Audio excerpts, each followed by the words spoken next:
Lunch is the grimmest meal of the day. It's Yeah. when you eat because you don't want to die. It's the most intimately tied to death. Would you say that? Yeah, Yeah. for sure. You got just salad. You got cava, Sweetgreen. You can create your own bowl. And that bowl, you pick your base, you pick your protein, you pick your toppings. And what you get is a pile of slop, which is why the term slop bowl has come into existence. Because no matter how composed it looks at first, it ultimately turns into wet slop, and you are the little piggy eating it. Have fun, you little piggy. I'm Brian Kim, editorial lead for Infatuation and NYC, and I recently ate a whole branzino for lunch. I'm Hannah Albertine, senior editor at Infatuation, and I'll eat even the worst tuna melt for lunch. I mean, diabolically bad.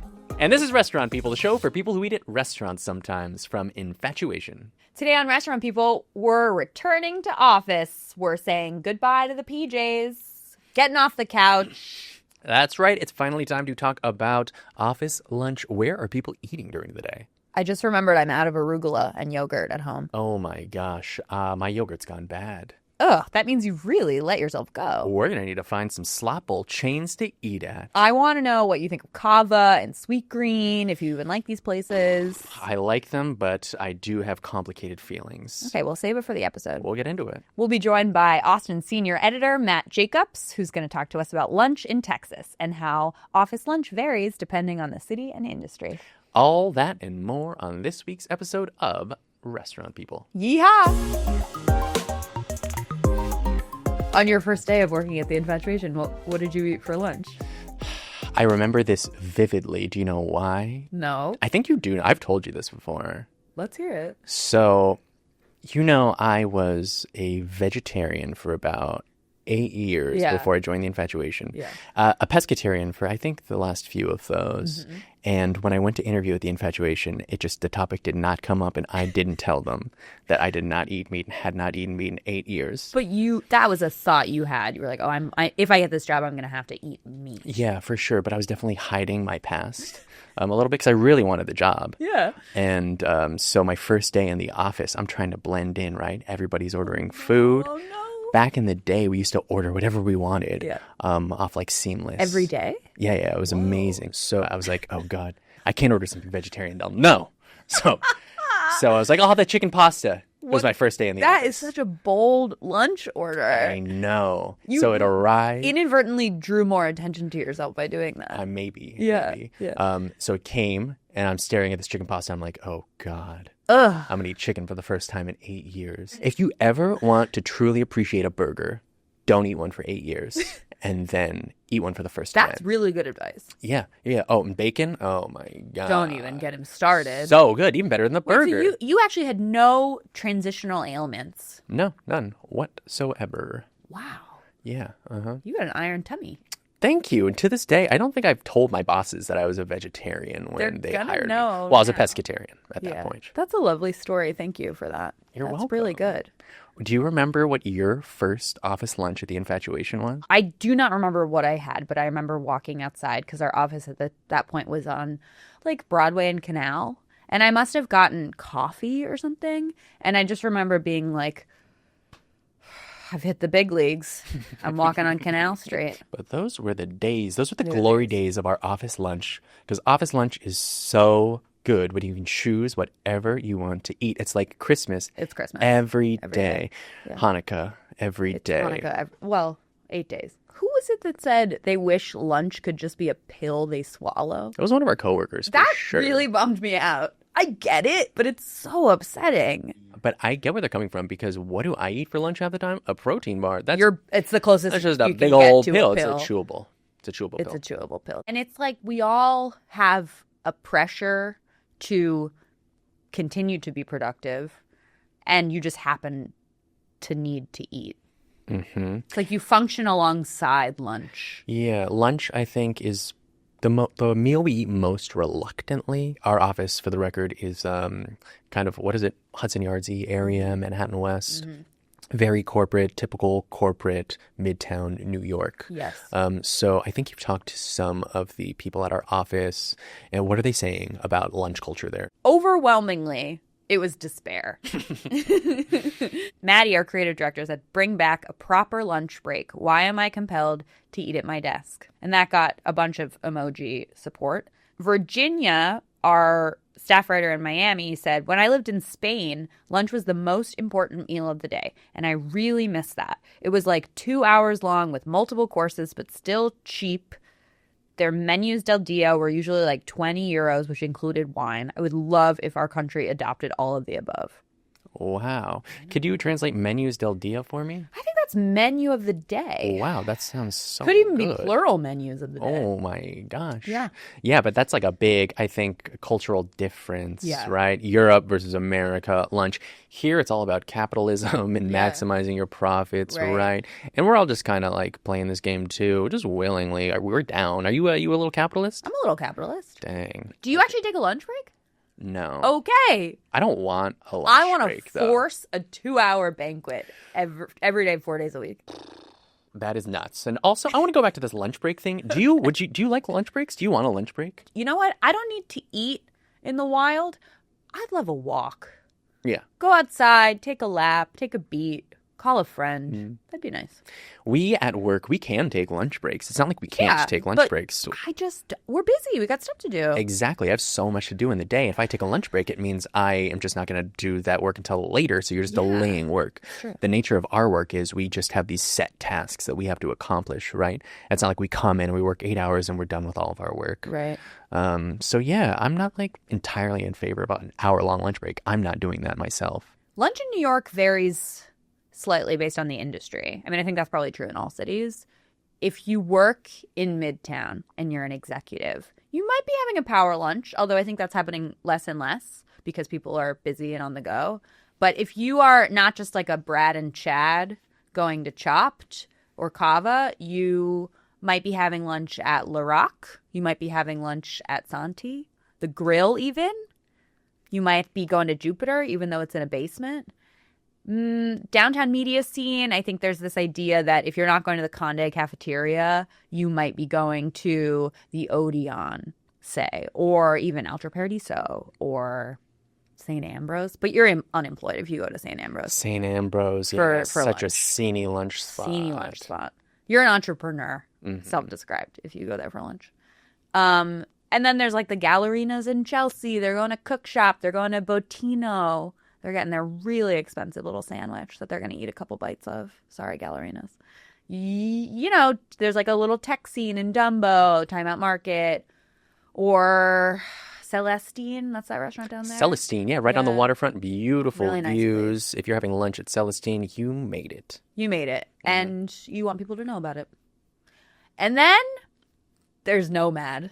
Nomad. For whatever reason, Nomad is like ground zero of quickie lunches in bowls. Nomad is the fast casual capital of the world. Yeah, it's true. And I don't know why. Do you?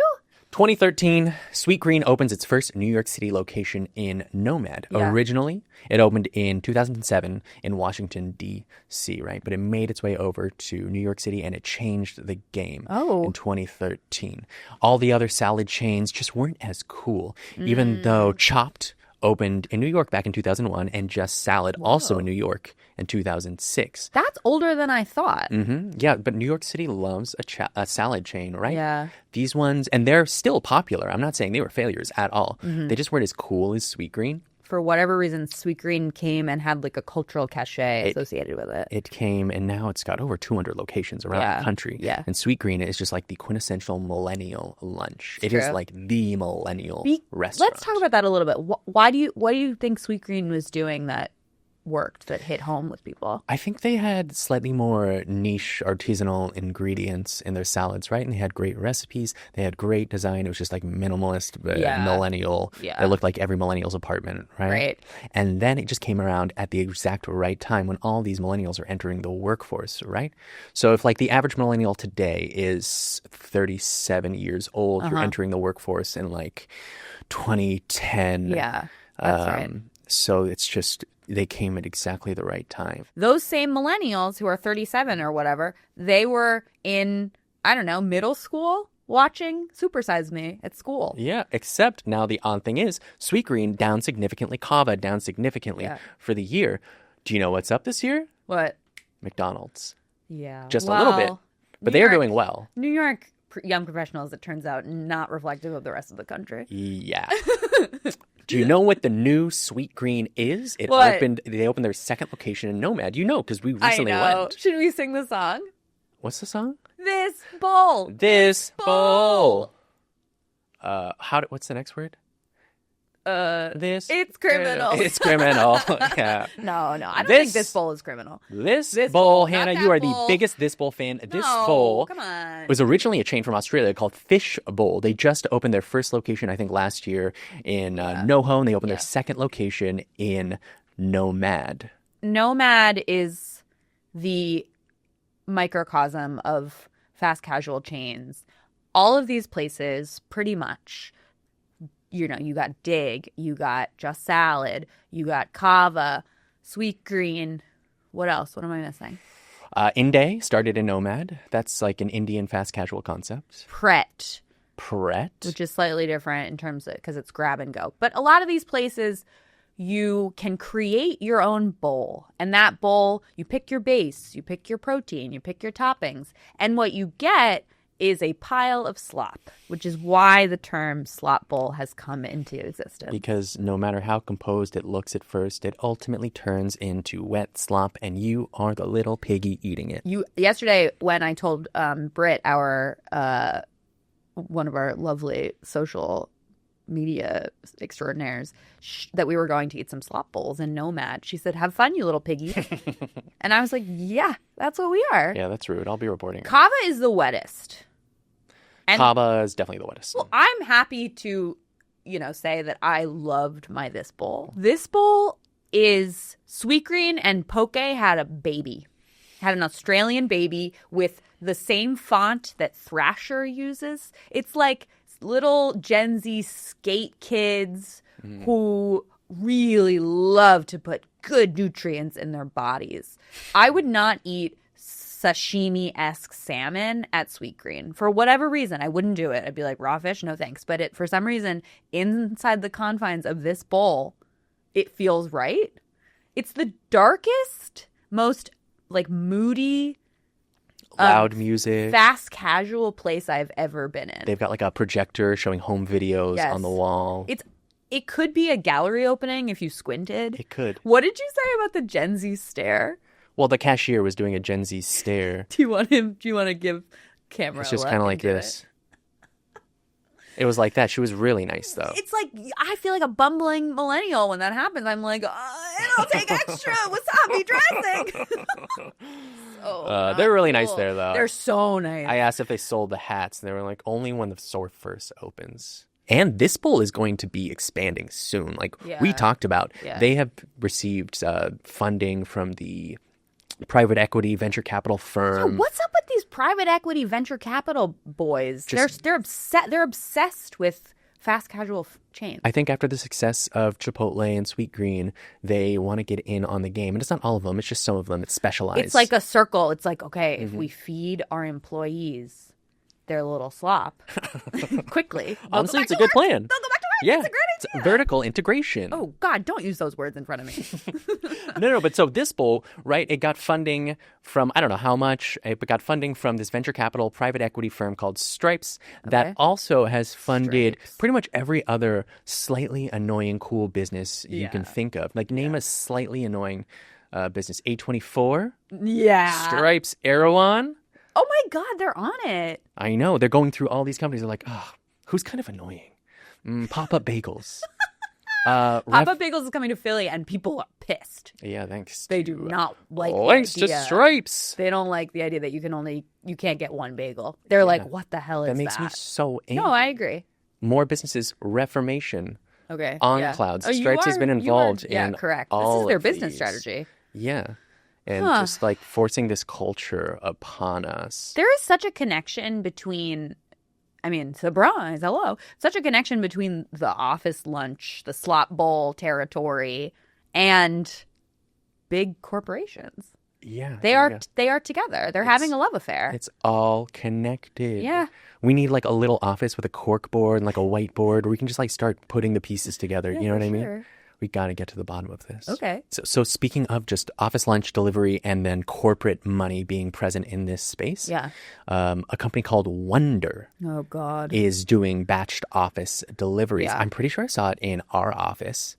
Yeah, I And, saw yesterday a girl holding a Wonder bag. yeah, I think we both had experiences with Wonder. Yes. Right? But just for some context, Wonder was founded in, I want to say 2018 by a guy named Mark Laurie. If that name that sounds familiar, it's because Mark Laurie also founded Jet.com and Diapers.com, your favorite website. I spend a lot of time on diapers.com. And so now they are what Mark Laurie describes as a vertically integrated food delivery platform. Oh, God.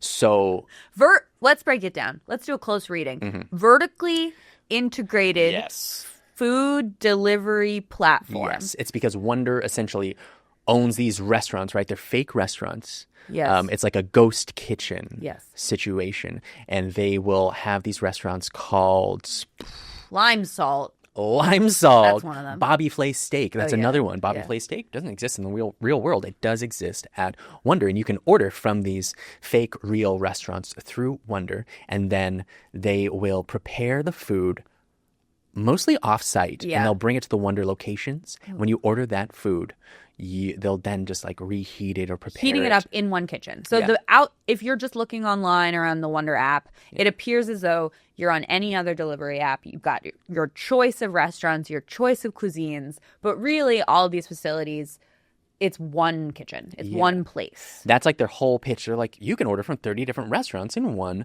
place. It's but a really, food hall of ghost kitchens. I feel if most people knew the reality of the situation, they would not be ordering from Wonder. So Wonder opens in 2018. Yeah. They opened their first physical location on the Upper West Side in 2023. It is now 2025. It's 2025. They have 70 locations in the tri-state area. Oh my God. So they have another 30 planned for this year, right? So that'll bring them to a total of 100 locations, Yeah. right? Do you know how long it took Sweetgreen to get to 100 locations? 10 years? Let's see. They opened in 2007. They got their 100th location around 2019. Okay. So that's a good Yeah. 12 years. Yeah. Wonder's doing it in 2, and I do not know one fan of Wonder. Well, maybe we're not the Wonder bunch. We're I not think that- Wonder kids. No, they're definitely just forcing this on us. Yeah. Wonder has received over $1 billion in What? funding. That is crazy. I have eaten the food. That It sucks. It sucks. It's the worst. horrible. Can you tell me about your Wonder experience? I went to the Wonder that opened on Washington and Broad. So it's the South Philly Wonder, which sounds like it should be the name of a wrestler or something. It's empty. It's very strange because you walk in and you see all the different paper menus that look like, oh, that's just like a restaurant's menu. And then you peek your little head into the kitchen and it's more screens than humans. And they're just like watching the orders come in. I got an entire pepperoni square pie from DeFara. Oh. DeFara, Brian, is in Brooklyn. Brooklyn historically has been thought of as one of the best pizza places in New York, right? I have It's on our guide to the best pizza in New York. I've been with you years ago when Dom was still alive. Yeah, Dom, the owner, R.I.P. was still alive. R.I.P. The pizza took so long to come out, but it was so good. So good. And really how is great. it a Farah pizza in Philly? I can only describe it as Stouffer's Okay. adjacent. Okay. It really, it is DeFara in name alone. I was horrified by it. Yeah. Really bad. That wasn't the worst thing I ate. Well, for the record, I also got a DeFara pizza. Oh, I got we didn't even plan that. a round pie. Okay. Can I tell you? I Tell me. accidentally ordered 2 of them. Oh God, Brian, I was how on the much money did you website. spend at Wonder? $200. I don't know. $200 is It was crazy. like I accidentally ordered 2 of them because like I clicked on it twice on the website. Okay, well, so that's they gave not me 2. Wonder's It was fault. pretty. That's your fault. Yeah, that was my fault. Yeah. Anyways, I brought this pie home. I'm hyped. I haven't had DeFara in at least a year. Yeah. Right. So I open it up. Does not look good at first. The mozzarella does not have any like bubbly char to it. It's like the middle of a mozzarella stick mozzarella. Yeah, you can tell it was just like melted Synthetic. on lower Terrifying. heat. Yeah. It didn't seem like quality mozzarella. It was just this white, thick pool. I pick up a slice though. I'm down to eat this Sure, thing. of course, please. And it's chewy. The bottom is chewy, like tough and chewy, the crust. And it is one of the worst pizzas I've ever had in my life. And DiFara and Brooklyn is one of the best pizzas I've ever had in my life. I don't want corporate so private weird. equity lunch. No, I don't. The taste of money, turns out, it's actually not very good. Yeah. It's disgusting. We probably are not going to improve our feelings about weekday lunch if this is the weekday lunch we get. You know what I mean? Like, I think it's just only getting worse. Like, remember PB&Js? I do remember PB&Js. I miss them. Bring them back. Crunchy or creamy peanut butter for you? Crunchy. Yes, correct. So we live in New York City, the corporate capital of America. If lunch is going to be super dark anywhere, it's going to be here. We are going to make it dark. But do you think it's as bad in other cities? Yeah, I mean, Philly lunch culture in the like commercially office districts, it's the same as New York. It's just more concentrated. But yeah, I would be really interested to hear about another city because I hope it's not as bad. In studio right now, we are so excited to have our senior Austin editor, Matt Jacobs. Austin editor and former NYC resident, right? That's right, yes. Matt, what's your take on lunch?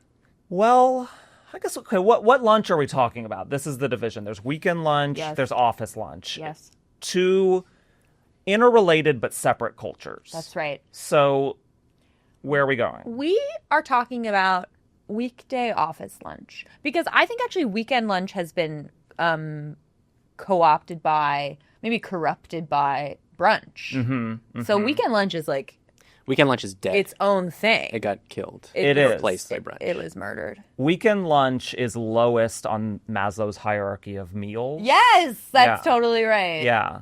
For office lunch, you know, it's interesting because Austin, unlike New York City, doesn't have as many centralized hubs of office workers. Okay. It's very spread out. Yeah.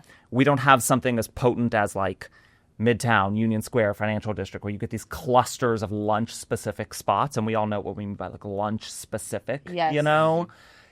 If you're downtown, though, your best option is a food hall. Otherwise... That's never a good sentence. I know. But, so I'm a big bowl person. I know this is controversial. No, I mean, Wow. I think you are an American of your time. I love a slop bowl. That's Yeah. actually if I'm eating a weekday lunch. Yeah. Honestly, if I'm even at home eating a weekend lunch. Make it slop. Make it slop. I want a medley of things strewn together in a bowl that leans on the wet side. Oh, I know. Wow. I know. That is pure slop. Certified slop. Certified slop. We just had in Austin this month, or last month, I should say. It's October now. Yeah. A Caribbean bowl place open. Okay. So, like, you want an oxtail rice bowl for Yes. lunch with curry potatoes and Yes. chickpeas and I love garlic that. sauce? Yes, I do. Is this bone-in oxtail in the slop bowl, and are you mixing that up? Because that sounds dangerous. It is not bone-in. Okay. Okay. Yes. Thoughtful. Right. And are you Otherwise, yes, that would be precarious. when you get your bowl from this Caribbean place or otherwise, are you immediately mixing stuff or are you digging? You say, oh, look at that chickpea. Let me just put that with the oxtail. I think you start by having small bites of the different components in it. Yes. Particularly if it's something interesting like that, like curry potatoes. I Yeah. want to try that potato by itself. But that's a temporary thing. Then you mix, it gets wetter, everything blends together, and you feel like little every piggy. bite is revealing itself to you. The way you talk about this is gorgeous. It's as if you were describing ballet. Oh, I don't like it at all. I think What? it sounds disgusting. Really? Yeah, just this wet mess in a bowl. You don't want just to eat like curry dumped potatoes? in there like a trough. I want to eat curry potatoes. I don't want to eat them like wet and mixed up with so many other things. Okay, when you say it like that. Oh, the other thing that I love for office lunch is soup. In the right season, that's the perfect office lunch. Soup. Is that office lunch? Hannah? Yes. You're the judge. Soup? Okay. Soup, for sure. Office lunch. Okay. Yeah. Soup Settled. with a little piece of bread on the side. When I moved to New York and at 22 and was very impressionable, I remember the first time I went to Hale and Hearty, where you get like 15 soup options a day. And I thought, this is what it's like to live in the big city. 15 soup options one day. Totally right. You know what? Those were the good old We days. saw yesterday at Pret. We popped into Pret, which is, I think, we have a lot of coworkers who really stand by Pret as a divine experience. One of them, Brennan, doesn't he love Pret? Our coworker Brennan, entertainment editor, love of my life, is a huge fan of Pret. And I respect Brennan's opinion. However, what we had yesterday was unacceptable. What did you have? It was absolutely unacceptable, but frankly, we went at the wrong time. We went late, like not during the They had everything early stocked. part of the Was it day. cleared out? Wrong What is time. going late We were to there Pret at like entail? 5. We were there at like 5, It was 6, dinner. so everything's obviously made a lot earlier. Oh, But okay, that is late. it wasn't good. There What was- did we have? I saw someone restocking all those shelves. It's not like I don't know. I mean, the tuna. I was trying to give them the benefit of the doubt. No, Restocking the shelves at 5 p.m. Okay, I want to know who's going to Pret for dinner. we saw them. It was us. Yeah, yeah. We got the slim tuna baguette. Slim. I don't like that it's called slim. That's like diet culture promotion. Yeah. I love a tuna sandwich. I love a terrible tuna sandwich. This was better. I would say we got 2 items. The slim tuna baguette with cucumbers, tuna salad that is just, it's monotextural cat food. And then I think the biggest problem was the baguette was quite soft. Soft on the Soggy. outside, and then it started getting soggy on the soggy. inside because the tuna was bleeding into it. The tuna was like a paste at that point. It's pretty good, though. Not bad. That was leagues better than the other item we got, which was a bizarre chicken parm in a wrap, but like a tortilla. like of a or lavash, very dry. Oh. Yeah. Don't think it parm was in a even wrap. breaded. No sauce to It speak was of. really strange. It was one of the worst things I've eaten in months. Yeah. And that's fine. I'm not expecting Pret to be like killing the game. It's functional food. It's like airport food. We're not seeking out Pret. Although, so before we went to Pret, Bryan was like, I've never been to Chopped. Have you been to Chopped? Of course. Okay. Will you explain Chopped to Bryan? Yes. I mean, this was my lunch go-to for years. I mean, I worked near Astor Place for a long time. So it's like this fusion of Chopped, just salad, fresh and coat, like whatever version of that you want. Yeah. But to stand there and tell them, put that, Yes. put that in the little buffet line. I mean, obviously that's what Chipotle is. That's what a lot of these kind of places are. And then they shake it all together in the bowl and put it in your to-go bowl. It's a beautiful experience for an expensive, but not as Sweetgreen expensive salad. It is slop, but it's not, oh my God, my curry potatoes are just drenched now. Well, and unlike most bowls, if you're concerned about the wetness, at Chopped, usually they'll ask light, medium, heavy on the dressing. They do that in Sweetgreen too, and even medium is heavy. Like, oh my God, really. you gotta Often, say you yes. gotta say light. Or I'm else- scared by light, though. It's not wet enough. If you're enjoying this episode, make sure to follow, like, and subscribe to Restaurant People on YouTube and all of your preferred podcast platforms so you don't miss an episode. In the spirit of tough choices, of, saying, do I really want this for lunch? Do I really want to eat this? Or am I just forced to accept it as my fate? Existential. We're going to play a game. Okay, Are you ready? I'm ready. You don't have to prepare. Did you prepare? I'm not prepared. Okay, good. Perfect. I have no way to prepare. The game is called Wednesday, Saturday, or Hell. I'm going to give you 3 lunch options, and I want you to tell us, would you eat it on a Wednesday, on a Saturday, or only in Hell? Yep. Okay. All right. First one, Chipotle burrito bowl, a deli container of tuna salad, or a Sweetgreen salad, Wednesday, Saturday, or Hell. Okay. I would eat Sweetgreen on Wednesday. Yep. I would eat Chipotle. I would eat it on Saturday. I Wow. would. What are you getting? What are you getting? Yeah. Chicken. Yeah. The roasted chicken. Yeah. Yeah. And the tuna salad. In hell? Oh, yeah. Oh, yeah. yeah. I don't mind a tuna salad, but Of the options, that's what you're doing. I'm pretty sure Hannah is tuna salad Saturday. Yes. Chipotle burrito bowl. Oh my gosh, this is tough. I'm gonna go with Hell on that one. Sweetgreen on Wednesday. You know me really well, Bryan. That was really good. All right, moving on here. The next up we have a PB&J. We'll say crust on. Cava bowl and a spicy tuna roll procured in a windowless basement. Sounds very mysterious, this windowless basement. oh, that's really hard. I PB&J, know, it's Cava, hard. spicy tuna roll, but you got it in a windowless basement. basement. Well, I could never send PB&J to hell. Oh, So that's going to be the... and that's beautiful. You know what? I'm going to go Saturday for it. Yeah. If a PB&J is accessible to you on a Saturday and that's the way to go, that sounds great. I had PB&J as a drunk food recently, and I was like, that's a good idea. incredible. Oh my God, somebody should open a PB&J food truck in the back of a bar. I'll give you $1 billion to do Yeah. it. That's a good idea. Yeah. I'll give you another bill, actually. So you get two Great. bill total. All right. The investors are coming in. We have angel investors here. Right.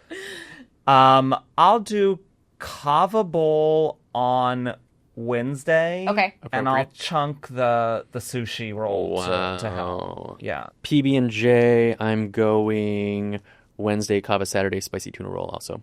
I'm sorry. It's out of here. I'm taking that spicy tuna roll. I'll do Saturday for sure. I love a spicy tuna. I love grocery store sushi. I do hang with some grocery store sushi. Yeah. I'm like, Not me, I'm a bring snob. it on. I'm really into it. Kava's going straight to hell. I'm so sorry, Cava. Wow. It's not for me. It's too sloppy. I do not think it's delicious. And PB&J on Wednesday, I guess. Kind of a crazy answer. Sure. I love a PB&J. All right, this is an Austin-specific round just for you.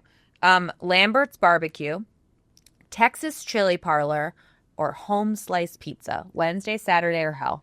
Okay, well, those latter two are Wednesday or Saturday options. Oh.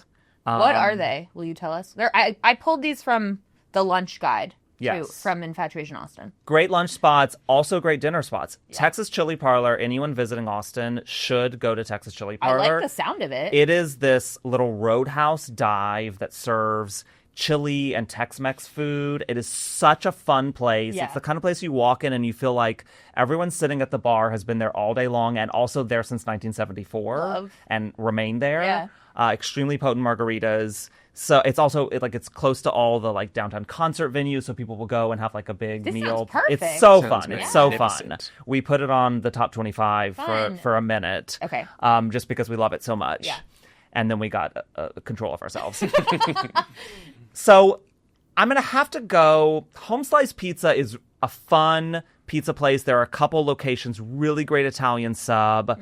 It's hard to choose between the... Okay, so Lambert's is going to hell. First of all, Lambert's is not peak barbecue in Austin. I'll send you to 1,000 places before that. Yeah. I'm also not going to eat barbecue for lunch if I can help it. Yeah. Weekday lunch, that Yeah. is. Otherwise, it's a very lunch meal. So barbecue to hell. Texas Chili Parlor, I'm going to go Saturday. Home Slice, I'm going to go Wednesday. All right. Okay, fair. You can't argue with that, and it sounds very sensible. I'll take you Yeah, when I think you that's come. good. Tired of the same old bowl? Looking for a new favorite lunch spot? Check out theinfatuation.com and let us know what you think at The Infatuation on Instagram and at The Infatuation on TikTok. So in New York City, us corporate folks are just scrambling around from a corporate chain to corporate chain because they're the only ones who can afford the rent in the bottom of these buildings. Yeah. Right? And because our corporate overlords want us to eat at these chains because they're heavily invested in them. And it's all pretty bleak. Is it like this in Austin? Well, the interesting thing from my perspective is that when I first moved to Austin, I would ask people who have lived there longer than me, friends, local friends, where are the bowls? There really, to my early experience there, were not enough bowl places. Yeah. And it's still mostly that way. So if you're downtown where I guess the most concentration of, office dwellers would be, there's a Cava and a Chipotle, but no local version. Okay. The local places are kind of in random spots. I see a lot of people getting Jimmy John's, but then it can also span all the way up to po' boys and barbecue. Yeah. Yeah, like real southern Wow. stuff. What a delight. Wow, I would love that for lunch. I want a po' boy now. Yeah, I'm pretty hungry. But I mean, couldn't you seek out a po' boy or barbecue? Is Mighty Quinn's not open for lunch? I think they are. Is Mighty Quinn still open? Mighty Quinn's, I don't know if it's still open. The last time I went, it was not good. Ah. No, but I mean, part of the problem is us, emotionally, psychologically. Could we go get a indulgent lunch Could during be, the day. sure, if There's we so were much. to. There's dinner culture here because I think people are cooking less in their apartments at home because their apartments are small. The kitchens are tiny. Yeah. And so it's like, let's go out to dinner. That's where you hang out. Dinner's the event. You go out at night in New York City. And happy hour culture too. So Yeah, you there's a know big you're happy hour going to get a culture. snack Yeah. around 5 o'clock, Yeah. 6 o'clock, whenever you're doing that. Yep.